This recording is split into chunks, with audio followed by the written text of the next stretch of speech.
Colson Park in South Billings, the murky water rushing by the boat ramp area, which is now covered by several feet of water. Authorities are warning the record high flows could result in significant bank erosion, channel migration, and possible road and bridge closures. Yellowstone County residents also should expect flooding on numerous small streams that include Canyon Creek, Blue Creek, Alkali Creek, and Pryor Creek. Our chief forecaster Bob McGuire joining us now to put all this in perspective for us. Bob, so you're telling me the National Weather Service earlier today has an 80% confidence level in this forecast. Yeah. That's pretty good. And we're worried about that because the rivers can take heavy snowmelt or they can take heavy rainfall, but they can't take both. And it looks like that's what they're going to get. This is our forecast for the Yellowstone River at Billings. Now, you'll notice here, right now, it's kind of right at really close to flood stage. Flood stage is 13.5 feet. We're at 12.84 right now, but it is forecast to jump up to 16.4.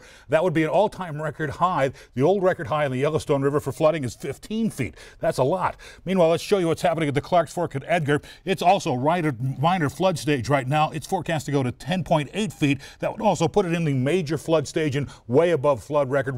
The record there at the Clarks Fork and Edgar is at 9.3. We're going to 10.8 there. Down the road at Miles City, they're going to go up to 17.3 feet. So how much rain are we going to get out of this? Computer models say maybe about 1.28 inches for Billings, about a half an inch for Miles City, and close to 2 inches for Livingston. We'll have the rest of your weekend forecast in a few more minutes. Jay? All right. Thank you, Bob. Did the Trump administration disregard U.S. environmental laws when it approved the permit for the Keystone XL pipeline? That was among the issues argued today in Great Falls federal court. A bevy of attorneys representing environmental groups, the State Department, the U.S. Fish and Wildlife Service, and Canadian pipeline company TransCanada presenting arguments on that issue before federal judge Brian Morris. The Sierra Club maintains the pipeline's permit was illegally issued even before a final route was approved by the state of Nebraska. On the other hand, though, attorneys for groups supporting the pipeline said the controversial project will add an estimated $3.4 billion to the gross national product and result in a $55 million boost in local property taxes. The proposed Keystone involves a 1,200-mile, 36-inch diameter pipeline running from Hardisty, Alberta to Steel City, Nebraska to transport Canadian tar sands oil on its way to the Gulf Coast. The proposed pipeline project is still waiting for a final approval. The plaintiffs are asking Judge Morris to invalidate the TransCanada's permit and send the project back for further government review. The Montana Climate Assessment came out this past fall. It shows the effects of climate change on water, forests, and agriculture. And tonight, the lead author of that report came to Billings to talk about it. Dr. Kathy Whitlock, an earth sciences professor at Montana State University, says her report is unique. Stakeholders came together tonight to help determine what would go into the more than 300-page report. Whitlock says it's important to think about what will happen if Montana's climate gets warmer. She says warmer temperatures would bring challenges and also opportunity. As Montana gets warmer, there's going to be opportunities to grow new crops for different kinds of livelihoods, for sure. So, you know, it's not all dire, but there's also going to be challenges, and especially for people that are sort of isolated and in remote locations, I think we need to not forget about them. Whitlock says the group is looking into another climate assessment report dealing with the impact on fires and human health. Billings attorney and Democratic congressional hopeful John Heenan is touting his background as a consumer lawyer representing people ripped off by banks and insurers. Tonight, MTN chief political reporter Mike Dennison takes a closer look at Heenan's legal work, including his involvement in a major lawsuit targeting the Colstrip power plants.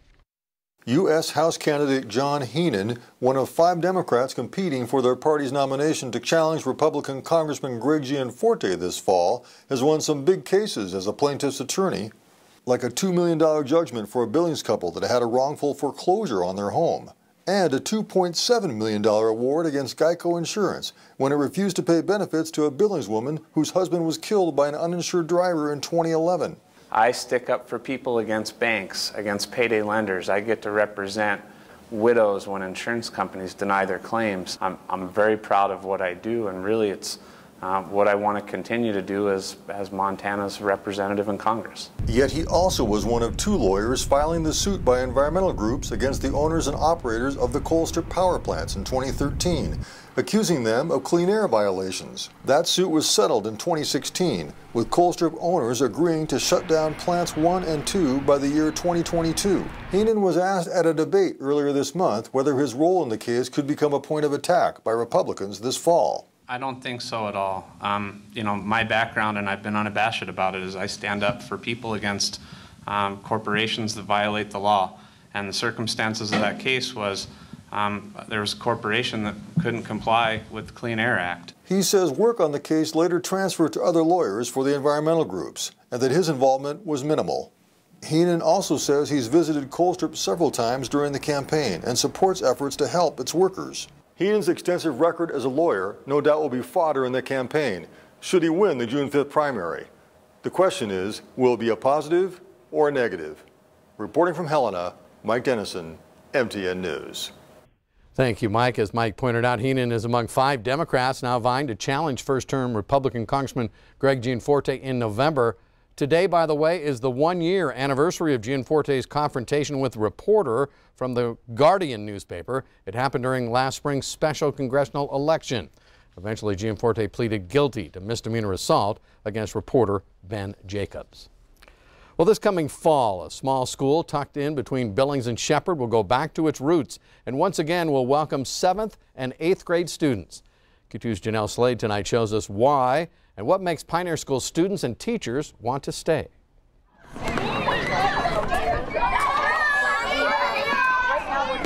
What do you remember most about Pioneer Elementary? The playground. Seriously. It has the best playground of any school that we ever went to. You could run and you could do anything here. Stan Newman ran around this playground and walked the singular hall of Pioneer Elementary in the late 1950s. And what he learned back then keeps him loyal to the school today. These kids have the best opportunity with the staff they have here and the classroom size. And you want to make sure that you have a balanced agenda. Nearly 60 students, 7 teachers, a ratio of about 9-to-1. The school has an average proficiency test score in mathematics and language 27% higher than the Montana average. This is where imagination is to come in. A small, well-kept secret where just a few committed teachers have educated children for the past 113 years. I actually went to elementary school here as well, 4th and 5th and 6th grade, graduated from the 6th grade. This was my classroom as well. Mr. Ahrens was my teacher. Melissa Schnitzmeyer now teaches in the one-room schoolhouse where Pioneer Elementary started in 1905. She is also the school's first ever on-site principal and superintendent. We do a little bit of everything. We are small, and so when we are small, it means that our teachers have to basically do it all. And you have a couple of those teachers who have been here. Oh yeah, so we've got 19 years? 19 years, and then our secretary for about 20. Yeah, wow. It's a big family. There's a lot of history here. Ton of history. There's history in every school. The difference at Pioneer is you can tie the years together with faces because families continue to come back. We actually have an entire hall lined with all of the graduating photos from years and years of kiddos who have been with us. This is Mrs. Michael's husband's dad. Our kids went here, my husband went here, his dad went here. Meet Mrs. Michael, the school secretary for the last 2 decades. She's also the school clerk and backup mom.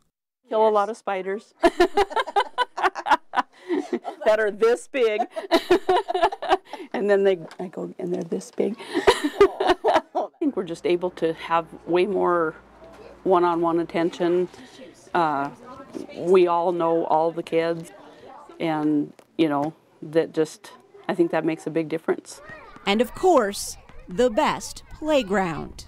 It was fun. It was fun to go to school. Hi. On the edge of Billings, Janelle Slade, MTN News. Thanks, Janelle. As much as Pioneer Elementary is a community school, the teachers and students always welcome new students and families. In fact, about half of the students there choose to come in from other districts. Well, still ahead on tonight's 10 o'clock news, a woman is lucky to tell her story after an often fatal disease left her on death's door not once, but twice. And later in sports, state track and field meets are underway with a pair of state pole vault champions. Scott will show us who they are. You're watching MTN News with Jay Kohn and Janelle Slade. Storm Tracker weather with Bob McGuire. And sports with Scott Green. This is the 10 o'clock news on Q2, Montana's news leader.